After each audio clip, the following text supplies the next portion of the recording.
Good day, everyone. This is Mark Wolf with Emergency Reporting, and we are going to go ahead and roll on with Virtual Thursday, August 2nd, 2018.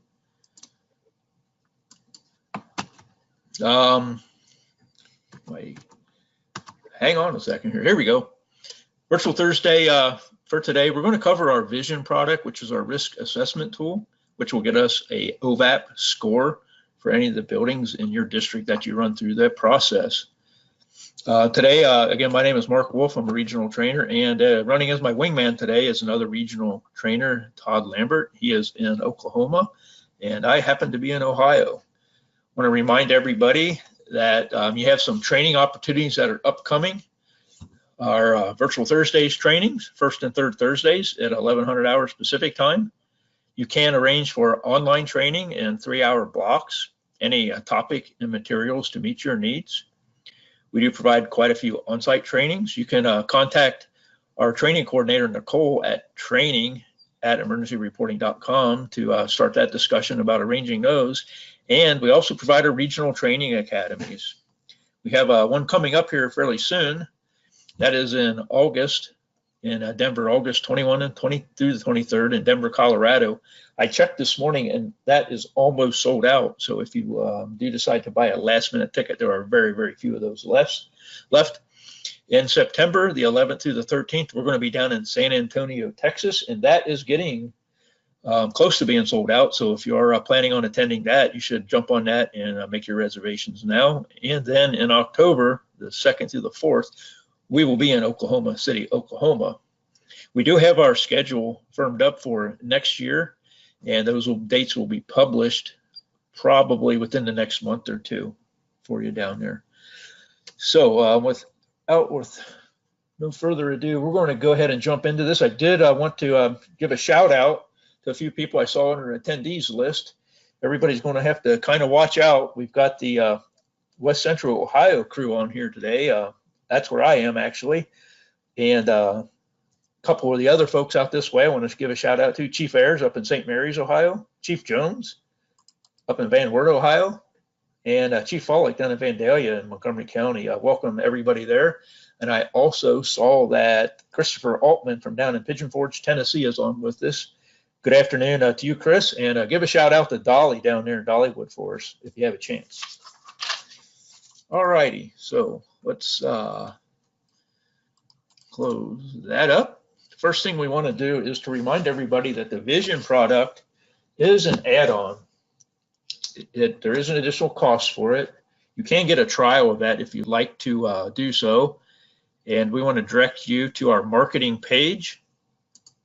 Select the Contact Us link at the top of the page, and you can get in touch with all of our sales reps that are listed here: Mark, Dale, Keith, Julie, Greg, Jacob, Michelle, Hetty, and Billy. Just check your state and their color-coded form. You can find them real quick and get a hold of them. If you are a federal contract, your sales rep is Lee Cleve, who is available with his contacts at the bottom of the page there.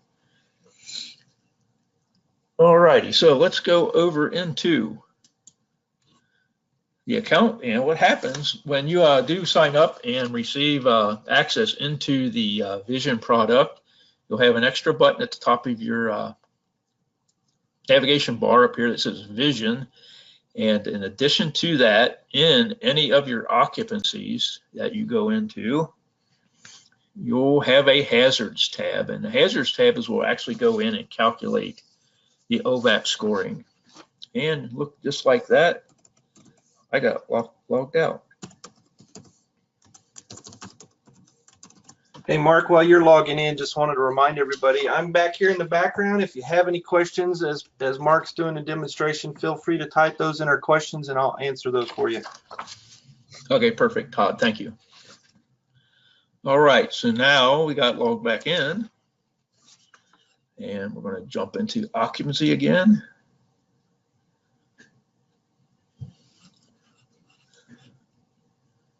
And maybe for some reason my internet connection is running real slow here today all of a sudden.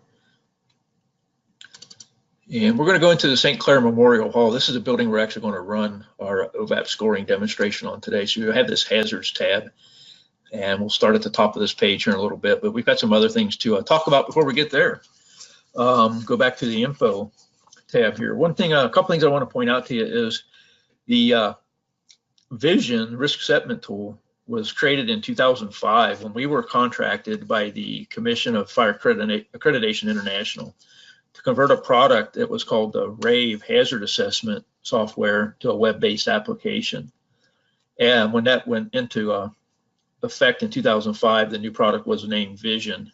There was a few minor changes in the formula that they encountered some issues with that they changed and updated at that time. But that RAVE product was a product from several fire service leaders, including the well-known Ronnie Coleman, and that was published in 2001. The story is that that was a grant that was ran through the U.S. Fire Administration. When that grant funding ran out just a few years later, the program kind of dropped off the map. And then in 2005, again, we were contracted to rebuild that. RAVE meant risk, hazard, and value evaluation. Now, our product, the Vision Risk Assessment, it's a dynamic tool that allows your departments to analyze and categorize the risk present in your community. Essentially what we do, and we'll go through this steps in a little bit here, we're going to go through and create what we call an occupancy vulnerability assessment profile. We call it an OVAP score for all the occupancies in your account.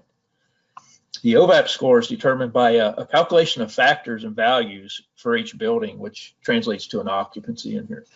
When we do score them, you'll see in your risk assessment, I'm going to go back out here to the grid and show you something here. When you do score those buildings, in the map view comes with your purchase of the Vision system. And when we go in here, we'll zoom in a little bit here. You'll see on here, when you have the mapping, every occupancy is represented by this little building icon.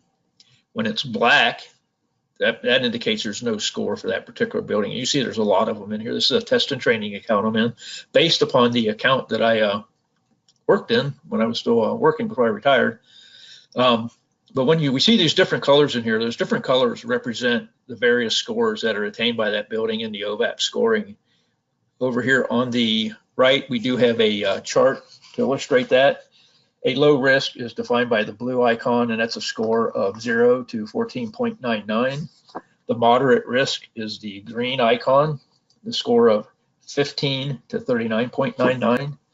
The significant risk is the yellow icon with a score of 40 to 59.99.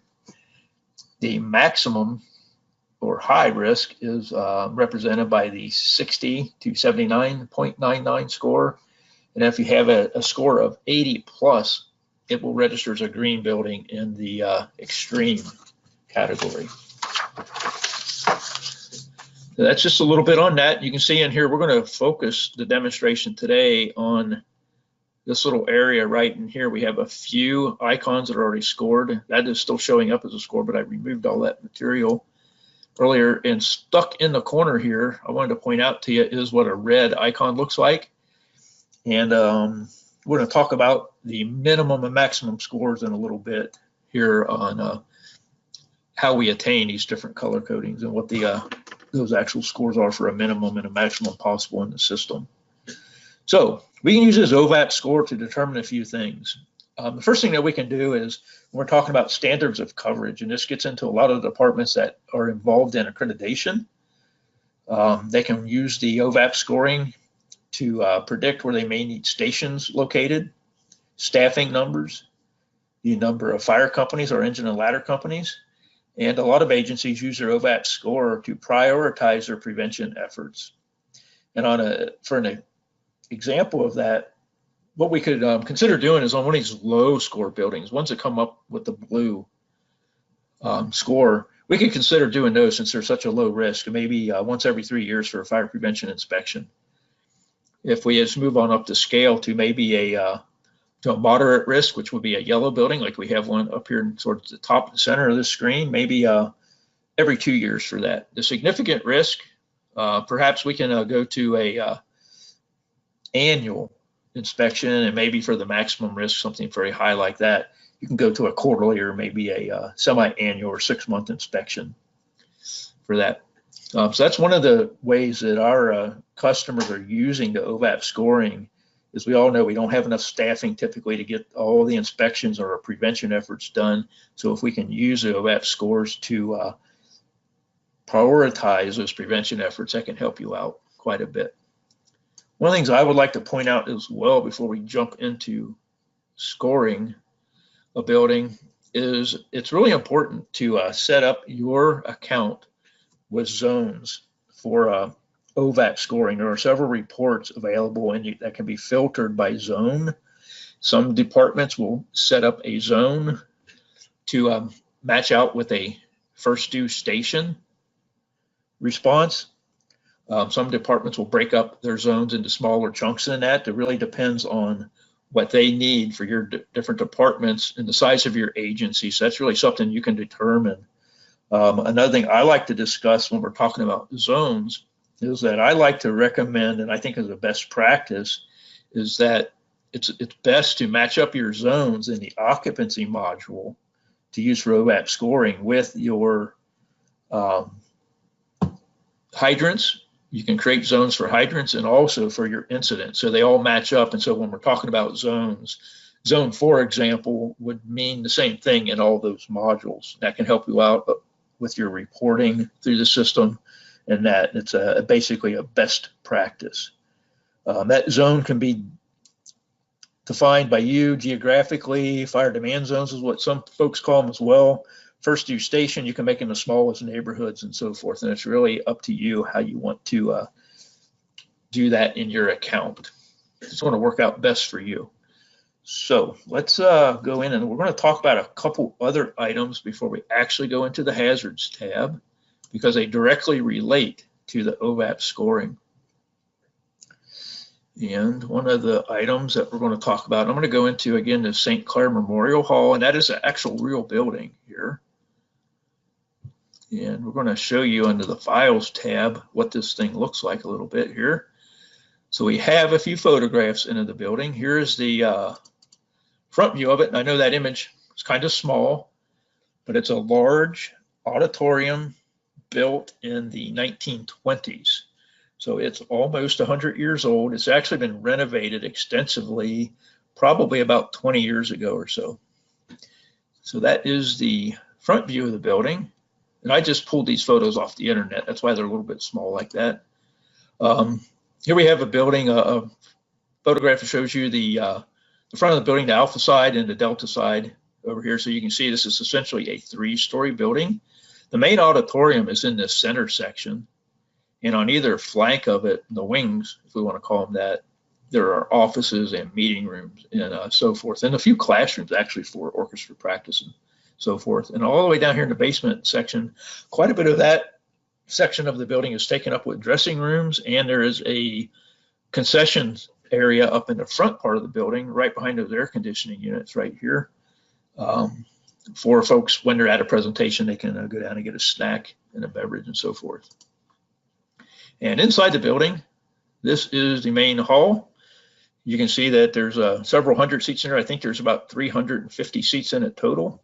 And it does have an extensive balcony up the top that's accessed from either side like that. So this is a old time theater, about 100 years old.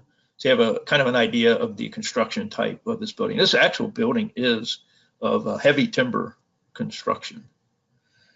So that's where we're going to jump into right now, is in the info tab, and we're going to talk about that a little bit. To start with OVAP scoring, we have to set up the building to get a needed fire flow, and that's part of it. So getting a needed fire flow, we have to go to the info tab and select a construction type. In this case, I am going to pull in my heavy timber construction type.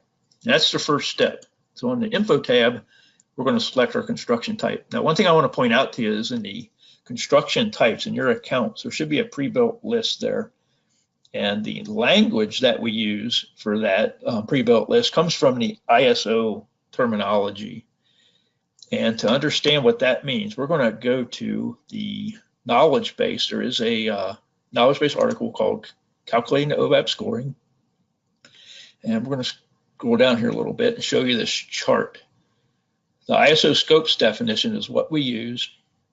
Starting with wood frame, ordinary joisted masonry, non-combustible all metal, non-combustible masonry, modified fire resistive, and heavy timber. Now this chart is pretty useful, and this chart basically comes straight from an ISO document that's called a needed fire flow. And if you will look on your control panel, there are two handouts, and those two handouts are the needed fire flow manuals from the ISO. The older one is the one that has this chart in it.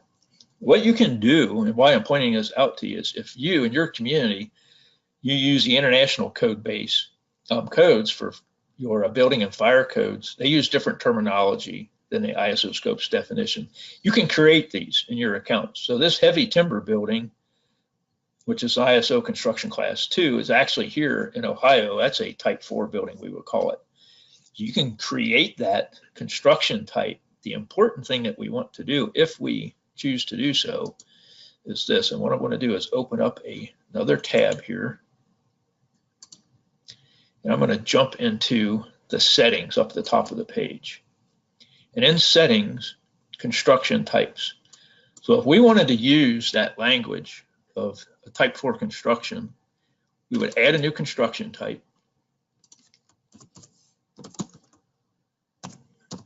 And we also want to spell it correctly and give it an ISO definition. For the needed fire flow to work, a construction type has to be mapped to the ISO definition. So I need to map that with heavy timber.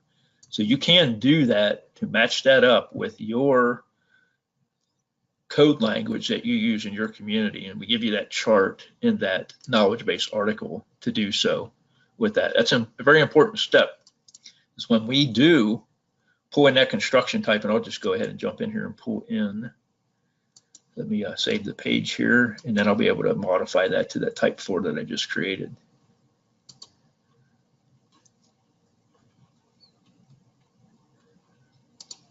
And here it is. Since I mapped that, the needed fire flow will work. They have to be mapped with that construction type and the ISO definition for that to work. So that's the only field I need to fill in on the info tab.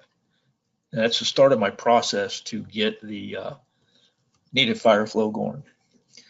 Let's go to, don't forget to save the page. Go to the pre-fire plans tab. There's a few fields on here that we need to fill in to determine our needed fire flow. The first thing we need to do is list the number of floors in the building. And we also have to calculate the square footage of the building. Now, if you have a building that is square, rectangular, it's fairly easy to do. Just put your width and your length in.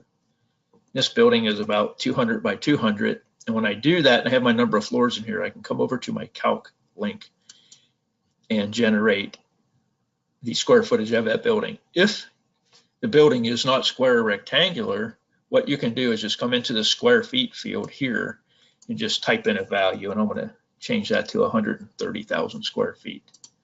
And you can certainly do that. You do not have to have data in the width and the length fields, but you do have to have it in the number of floors.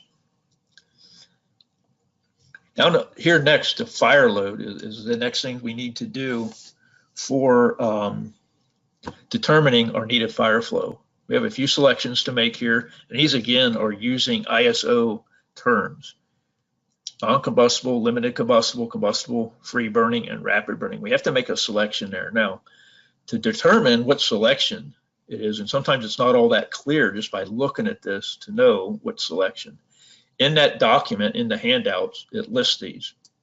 Also, in our knowledge base article, if we scroll down from that chart that I just showed you, we describe what is a non-combustible fire load. Churches, nursing homes, clubs, offices, educational. Down here we find our theaters and auditoriums. So we will list this building as a non-combustible. And if we go all the way down here a little bit, we'll see that our rapid burning, asphalt saturation, varnish and paint dipping, flammable liquid spraying and so forth. So you'll select the proper fire load by looking at that chart. And that chart and that information is available again in that handout. The next item we need to select is our fire load sprinklers.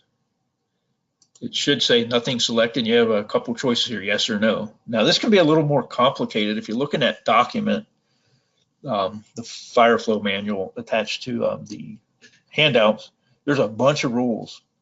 And there's a few usable unsprinkled areas that are permitted. So if you have in a non-combustible building, as much as 25% of the total area in that building, it's still considered sprinklered. In a limited combustible or combustible building, you're allowed to have 20% of that total area without sprinkler systems, and so on down that list. And you can search that out in that document to see if the building actually meets that criteria. There's a few other items that the ISO looks at to consider if we've got sprinkler coverage in the building. You have to have evidence of the proper flushing and hydrostatic testing of the piping and underground piping. Do you do your main drain test within 48 months? Do you have in a dry pipe installation, the trip test conducted within the last 48 months? And if you have a fire pump in that system, that you have it testing within the last 48 months. There's a few rules in there that you have to match up to select yes. In this particular building, I'm going to select no because this building does not have one sprinkler head in it. Now what we're going to do, we have that information in, our number of floors, the square feet of the building has been determined, our fire load has been determined, and our fire load sprinklers has been determined. So I'm going to save this page. And when I do so, it's going to come up with a needed fire flow of almost 4,000 gallons per minute. That is used. Yes, sir. Hey, we had one question from Sal here. He said, so we're focused on the shell of the building, not necessarily the contents. You want to discuss that? Well, with the contents, that's the fire load. And in the fire load, it's what is the occupancy. Again, if we look at that chart down here, non-combustible, if we select that, it's one of these examples right here. Limited combustible. So if we have automobile parking, electronic plants, bakeries, manufacturing of glass products, beverages, so forth. Those are different examples of those things. What is the building used for? Falls under one of these 5 choices here. Combustible fire loads, you can see there's a long list here. A lot of manufacturing connected with those. The free burning fire loads, and then the rapid burning. So what you have to do is pretty much look at the occupancy. What do they do in the building to pick one of those items, one of those 5. Hopefully that answers your question, Sal. And that's the fire load right here. Yes, so we do look at that. Okay, he says, thanks. Appreciate that. Okay, so we have our needed fire flow determined. What we're going to do here is run through the actual scoring of a building. We're going to jump over to the hazards tab. And so we'll select that, and we'll start at the top of the page, and we'll work our way down. So the first field that we'll talk about is the number of employees. And actually, the number of employees doesn't have anything to do with the calculation of an OVAP score. What it does have to do is it's just a data point, so you can use that as a relative risk to the community factor and basically job loss if the building is not able to be occupied because it's been lost from a fire event. In this particular building, we do have employees that are in here. Part of the office area of this building is used by our school district as their main office. Our superintendent is there with his associated staffs in that building. So there's about 20 people that work in that building daily. The next item down is our average exposure separation in feet. We do have a building that's within right about 100, I'm going to say 125 feet. And that does have a bearing on the OVAP score, is that exposure separation. And you'll see that our number of floors field is pre-filled. A few of the fields in your OVAP scoring in the hazards tab pulls data from the pre-fire plans tab. Now, if I change this, for example, to a 2, two-story building. I'm going to save this data.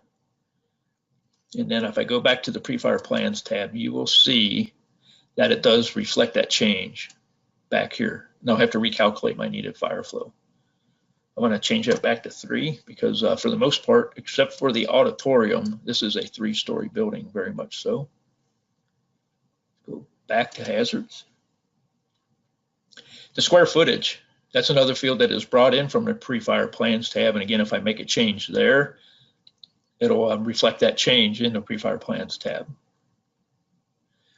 The next value we're going to select down here is the property value. And this is one that when I go out doing on-site training, we have some significant discussions with this. You really have to use a judgment call on the value of the building and what a loss of that would be for that particular building to the community, such as just a personal or family loss, as in a single family dwelling, some type of residential property, a business loss, which would be maybe a retail store in your community, a moderate economic impact for maybe a factory that is got a pretty good number of jobs into it, a severe economic impact, we're losing tax base and a significant job loss. And the last selection down here is a major loss to the community as a piece of critical infrastructure missing, cultural or historical. And this building in itself is very historic and it is embedded into the community. So that's the selection we're going to make here with that, a major loss to the community. Now, if we have any of our DoD folks out here, typically the discussion I get into with them is some of the buildings in a DoD facility are, they believe, even a higher step than a major loss to the community, like I've selected here. That we refer to it as mission critical facilities. That if, you know, the entire reason for a base is because of one building to be there, that building has to be protected at all times, and we need to calculate that into the store. A common discussion point is that they would like to see another property value step above this that would even mean more than a major loss is in a mission critical. So we're going to bump down a little bit here and start with our life safety section. Our occupancy load in this building is over 300 people if it's totally full with the different classrooms in it, orchestra training rooms, the meeting rooms, the offices, and so forth. So we've made that selection. Our occupancy access is next. Now, what we're talking about occupancy access is what kind of access do you at the fire department have to that building? And in this particular case, we have access to all sides of it. But in your particular case, in your building you're evaluating, if you have a building that has where it drops off through the rear of the building, you really cannot place apparatus back there. You can't place ladders there or maneuver hose lines there. You would select that we only have access to 3 sides. So you would need to make that proper selection to that particular building. Extraordinary effort would be that you just can't get to it very well whatsoever. Occupant mobility. We have a few selections here. Are people awake? In this particular building, typically when people are in it, they are awake. Do people sleep in the building, such as in a hotel or some other type of residential property? Are they non-ambulatory or restrained, such as in a hospital, nursing home, or a criminal justice center type building? So in this particular case, we're going to select awake because typically when people are at the building, they're awake, unless somebody at the audience, at the act is performing on stage is put them to sleep there. Or warning system. So evaluate whether we have a warning system in the building. In this particular building, it does have an automatic fire alarm system that is central station monitored. So that is the correct selection to make from there. In the particular buildings that you're looking at, you have these other selections to make. We'll move to the right and talk about exits. So are the exits in the building conforming or non-conforming? And basically, do they conform with your local fire codes? If they do, you'll select that. If they're non-conforming, you'll make that selection. Now, this particular building, if we would have scored it prior to the renovations that were done about 20 years ago, we would have selected non-conforming because they did not meet the current fire codes at that time. But when they did that renovation, they brought them up to code. Our construction type. it brings that data in from the Files tab, and then if we make a change here again, it will be reflected back in that Files tab after we save the page. Now we're going to come down to the risk section.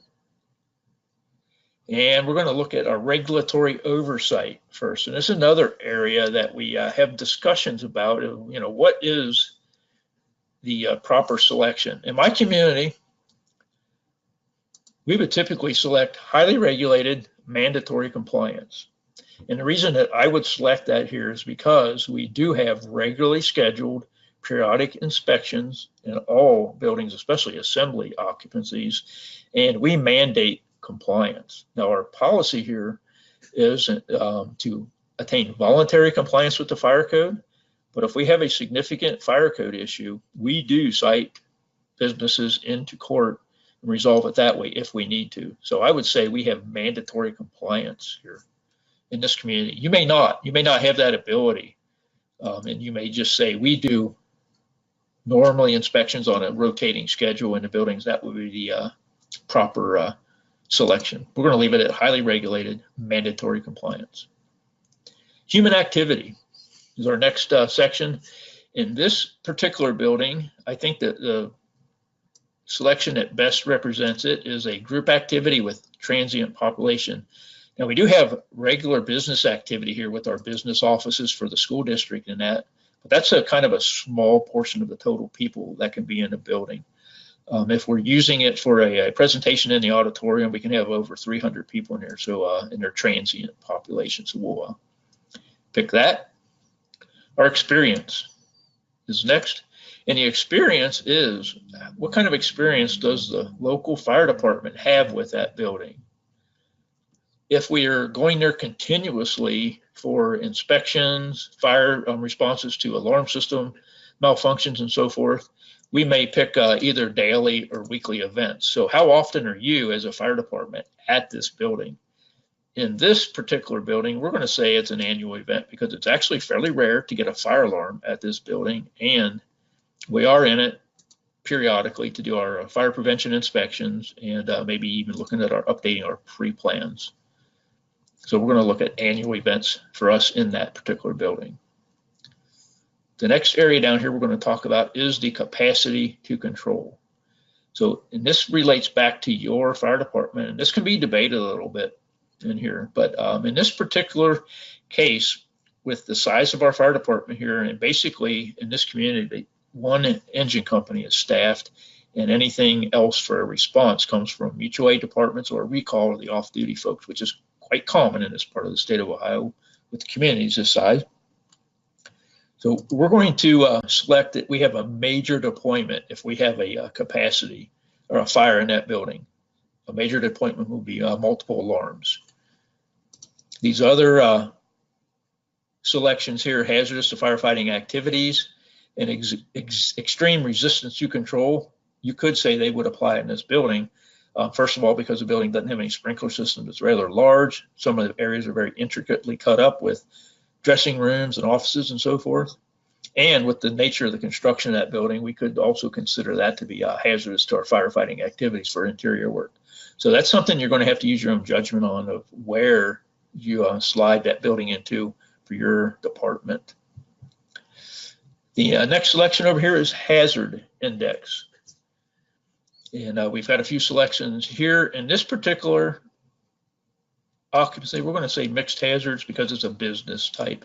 It more aligns with that. We don't have any real industrial hazards, and we really don't have any hazards that would be associated for our firefighting activities, except we could have that discussion about the capacity control.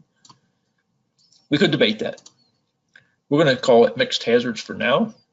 Our fire load, this is a field that it does bring in from the pre-fire plans tab. Preset it non-combustible. Again, if I make a change here, it will be reflected back on that pre-fire plans tab. And we'll come down here to the lower left corner, and we'll have our needed fire flow will be displayed here. So we're at almost 3,900 gallons per minute calculated. And in this particular area of this building, there is a fairly decent locations of fire hydrants at intervals around the building. So we have quite a good flow, and all of them exceed 1,000 gallons per minute. So we're going to say that we have 4,000 gallons per minute available, and you may need to consider use of multiple fire hydrants in determining the available water flow. Or if you're in a rural community, what is your tanker shuttle capability? Or if you have a drafting site close by the building, what is its capability? And determine that. It's pretty much you're going to have to use your judgment on that. Here's the important thing. In the calculation of the OVAP score, the available water flow has to be above the needed fire flow. If it's not, then it deducts a little bit off of your score. And that score, from my experience in changing this, will change, and I'll show you this in a little bit here. The number is 1.4. If our available water flow is even a 100th or a 10th of a gallon per minute less than the needed fire flow, it will reduce our score by 1 or increase it by 1.4. I'll demo that here in just a moment. Our fire load sprinklers. This brings this in from the pre-fire planning page. If we change it here again, it changes it in the pre-fire plans tab. So now we have all the fields selected. We can come down here and click our diskette to score the building. And we'll scroll back down here and you'll see that this building comes up to a score of 39.2. This will go out to hundreds, and occasionally you will see those out there. Now, let me demonstrate what happens if we change the available water flow. And I'm going to type in 3,893. So we're 1 gallon per minute less than our needed fire flow with our available water flow. And save it, and you will see that how it affects that score. And it raises that to 40.6. And Mark has put in, for everybody's information, a question about, will the available water flow pull from the hydrant module? No, it doesn't. You'll have to do a calculation. You'll have to look that over. And one of the things that you can use here is the Fire Protection Systems tab, has the 10 closest fire hydrants to that building. And if you have them tested and have that flow marked in here, that you'll see that data presented right here on the page. And you can see a few of these numbers are pretty low, and that's probably just some erroneous testing data that we had for those hydrants. Mark, that also should answer a question for Greg Owens. He's asking, why not use the fire protection tab for water flow? Essentially, that's what you're pointing out, but you will have to do a calculation and put that number in manually. Yeah, what you have to do, and Greg, the reason we don't just automatically pull the data in is this. In the Fire Protection System tab, it uses the latitude, longitude of the building to determine what hydrants are the closest. To make it really work for everybody, you're going to have some very accurate data in the system. And if you don't have the mapping module, then you're not going to have those in. So if you add the vision product, you're going to get the mapping. But if you put all this data in and you didn't map it correctly, it can throw these distances off quite a bit. And one reason for that is, and let me show you. I'm going to go to the Info tab, show you what happens. So if you have the mapping module, you will have this button right here, Show on Map. Now, for better or worse, we use Google Maps. And Google Maps is fairly accurate most of the time. However, here's something to consider. When you have an address that you put into the building, and Google Maps recognizes it, it will pre-fill your latitude and longitude. If I have the mapping module, I can select that and display it on a map, and I can zoom in here and switch to the satellite view, and I can see the building pretty clearly here. And that pin at some times is not directly in the middle of the building like it is here. I actually, moved that yesterday. Just off of the address for this particular building when it was put into the system, that pin was actually up here by this corner. So if you have a current account and you're putting in that data, the actual latitude and longitude may not be that correct. And that's one reason why we don't automatically just bring in that water supply data because of that. So let's go back to hazards and talk about that a little bit here. So we demonstrated the OVAP scoring, what the reflection of the needed fire flow would be. Now, if I just jump that up into 1 gallon per minute over 3894 by 3895, that should reduce that score by 1.4. And now we have 39.2 in here. Okay, Greg says he's got it. Awesome. So let's go in and talk about a few other things I want to cover with you. It's really a good tool to use to score your buildings. And one thing I want to show you is I'm going to go back out to my grid and go back to my map. And my experimenting with the system, knowing what the formula is and how to select either the largest or the smallest values in the OVAP scoring, I'm going to zoom into this map again. You'll see where we come out. I'm going to try to center it here. So our building scored out at 39, which is less than 40, so we get a green icon here. Right next door is an orange.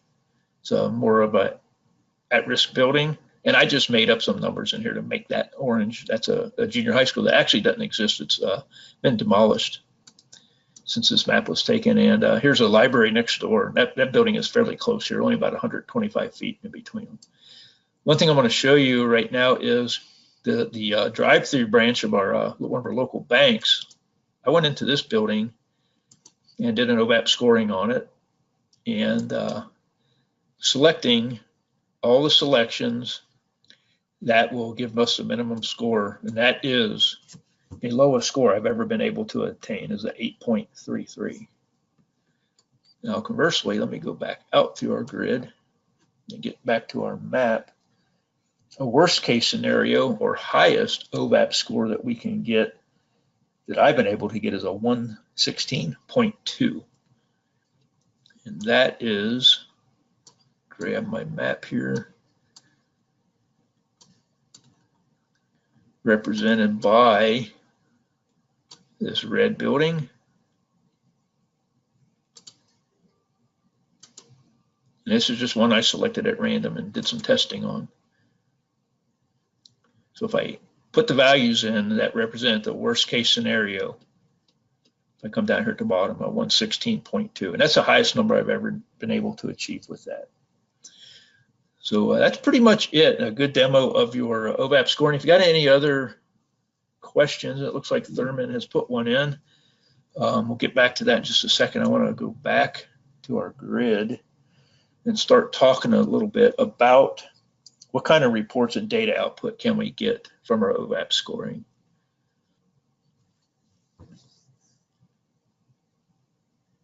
Thurman is asking, if the score comes out lower than what your jurisdiction would consider for that property type, can you manually manipulate the score to raise its value? And Thurman, the only way that you can do that is to go in and change values in some of those settings and selections to make. You cannot go in and say, okay, I don't like the fact that this came out 39.4. I want it to be 58.3. You cannot manually change that. What you can manually do is change the values and settings that you're selecting in there to change that score. And that's something that you might want to be careful with, because some of those may not be correct and applied to it. This is a hard-coded formula into the system that uses values. All those selections and the data you're putting in there is attached to a value, and that value in the formula gets calculated out once you get done with it to generate that OVAP score. If we get up to the top of the page, the vision icon, and you only have that vision icon if you do purchase the risk assessment tool, there's two reports available here. The first is an occupancy hazard report. These are fairly simple reports. And we can show OVAP scores in our different risk groups. And you're going to order them by name. We could order, and let's do it by OVAP score. We're going to generate that report and show you what that looks like. And any building that I have played around with in here to do an OVAP score will display on this page, even these ones at 0, and that indicates one that's not been completed. So here's our top one, the highest score we can get, 116.2, and our bottom one, 8.3. These 4 at the top had some data removed from them, which gives us a 0 reading on that. Those are from some different trainings. You can see here where I've been, Fort Lee, Virginia, Ansbach, that's over in Germany, down in New Mexico. I'm pretty sure that was at the White Sands Missile Range. So you can see this account does get beat up a little bit. So that's our occupancy hazard report, and our hazard stats is next. We'll make that selection, and this just puts out pure numbers. How many buildings do we have in the maximum range of 60.2? And you will see just a little bit of inconsistency with the risk level. So we do have one above maximum, and that is at the 80+ range. But this will pull in anything higher than 60. So we've got 2 of those, 3 significant. Do a little bit of planning with this is what this would be useful for. So those are the 2 reports that are available within the occupancy module underneath this vision button on our control bar. If we go to the reports module, we have multiple reports available. In the vision product, they're all the way at the bottom of the chart under vision. When I select that, you'll see we have 4 reports available here. So here we have at the top our full occupancy list for the agency with the OVAP score. If I make that selection, you'll see it just gives us that list, and we're going to sort it by occupancy name. And here's the list. And you can see what the names that are blank here, and we'll start with the ones with the numbers. That's probably got a space before it. And if any of them have an OVAP score, it will be displayed over here. So as you go through your community and put that score in, you can print this whole list out. And this list actually for this account goes up to 30 pages. That is report number 1322. So let's get back. We're going to go, here's one of the ones available for zone. Full occupancy list for zone with the OVAP. So that for zone, we can select. For means we've got a parameter. So we can pull all, or we can just pull a report for zone, and I'm going to pull zone 4. This also got a station picker on it as well. So this is my zone 4. Just a handful of buildings are actually noted with that. You can see those various OVAP scores over here. That's why it's so important to get this occupancy zone set up where it's going to make sense and useful for your agency. You can pull these various reports. Hazard stats for zone. This is report 1166. This basically will give us at the top of the page a bar graph broke down by zone. And we're going to pull all zones for this. So we can display that different graphs and what it looks like for you. And there are just a couple buildings, and like maybe even just one in a couple of these zones. So you can see how that looks. And it does give you the number of occupancies for each risk level in the chart down below. So some pretty good data displays with that report. And the last one we're going to talk about is report 1302, which is our occupancy list with OVAP score by zone. It doesn't have a for zone, it's a by zone. And this report has one really nice feature in it, and that is that it calculates the average OVAP score by the zone that's displayed. And we'll have to wait a moment here. It's got to go look at a lot of data. Let's check the questions. If anybody else has any other questions to put in, certainly do so. So we're getting close to wrapping it up for the day now. Let's see if we need to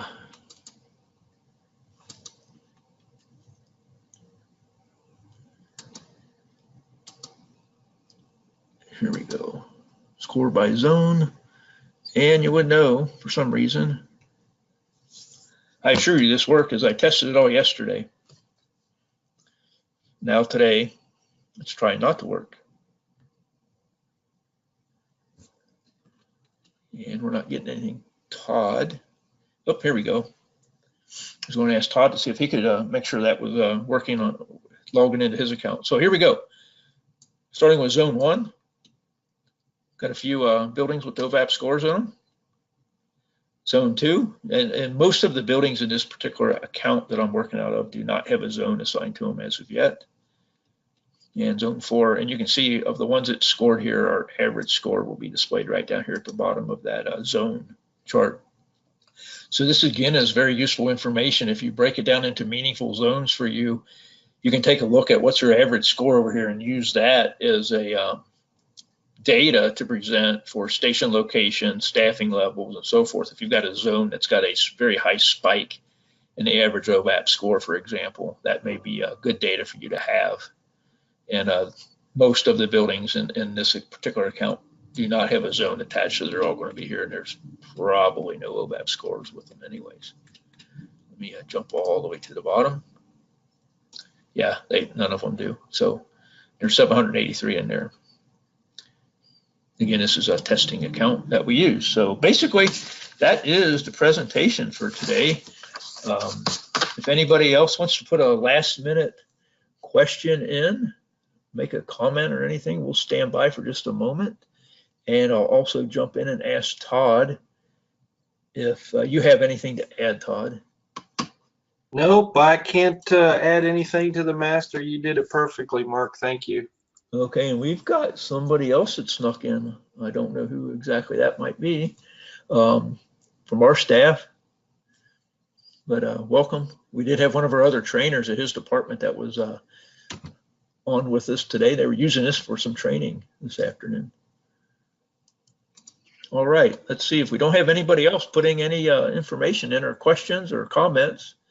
I think we'll go ahead and call it a day. We'll probably just give you a few more seconds to type something in if you want it. We appreciate your attendance for today. And had a kind of a smaller crowd than what we've been having in the past. But that's fine. We appreciate everybody's attendance. Yeah, Mark, do you want to talk about when this recording will be available in the webinars on demand? Certainly. What I'm going to do is immediately upon completing this, we have to do a few things. I'm going to start working on that, and I happen to actually be off on vacation tomorrow. So what I'm going to do is get this posted today. So by this evening sometime, this recording will be posted in the webinars on demand, so you can share it with other folks in your agency. Okay, no other questions or comments are coming in, so we're going to call it a day. Oh, I think we just got one. Actually, I believe it was Tom just saying he was hanging out here to learn. Yep, Tom is out there lurking. Hi, Tom. Good afternoon. Okay, so we don't have any other questions coming in. We're going to call it a day. Thanks for attending, folks, and I hope to see you here in a couple weeks when we do another presentation of Virtual Thursday. Everybody have a great day. Stay safe.